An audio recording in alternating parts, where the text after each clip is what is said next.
Most customer frustration is self-inflicted. Not by customers, not by the CSMs, but by the system. Specifically, by the lack of clear engagement boundaries. In the next few minutes, I'm going to break down where customer expectations actually come from, why they get worse as teams scale, and the one leadership decision most CS orgs avoid that would fix a lot of this. If your team feels busy, customers feel demanding, and nothing ever quite feels done, this is probably why. And before you dismiss this as a theory, here's a quick gut check. If your CSMs are constantly saying things like, just let me handle it this time, it'll be faster, that's usually a burnout signal where personal effort is replacing a broken system.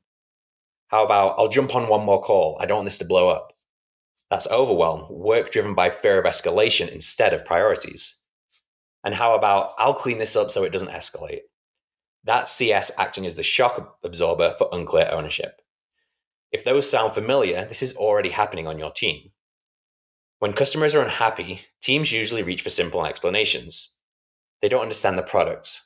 They're asking for too much. They're just difficult. Sure, sometimes that's true, but more often, customers are reacting to the experience they were trained to expect.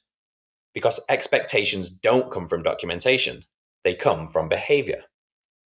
Customers don't read your internal service model.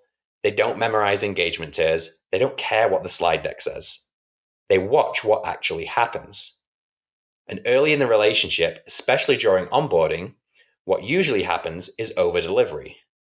This could look like extra meetings, really fast response times, flexible exceptions.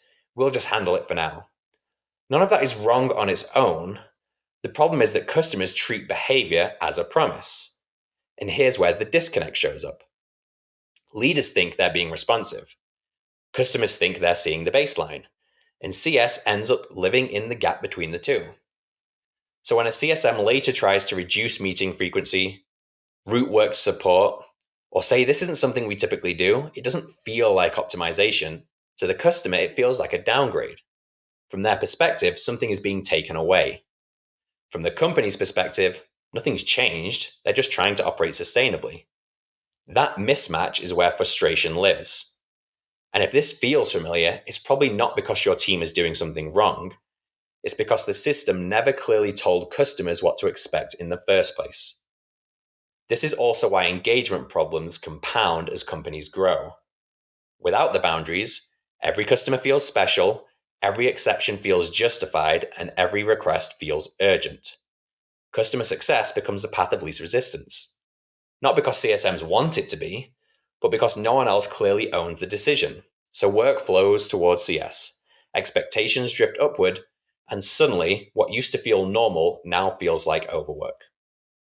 At that point, no amount of tooling, headcount, or prioritization frameworks will fix it, because the problem is not effort, it's structure.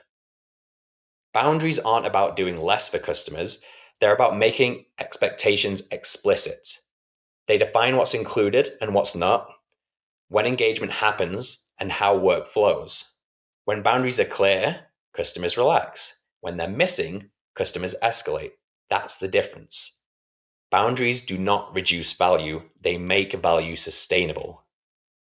When engagement boundaries are clear, customers know what to expect, CSMs can prioritize, and work becomes predictable. And when they're missing, customers escalate, CSMs react, and everything feels harder than it needs to be.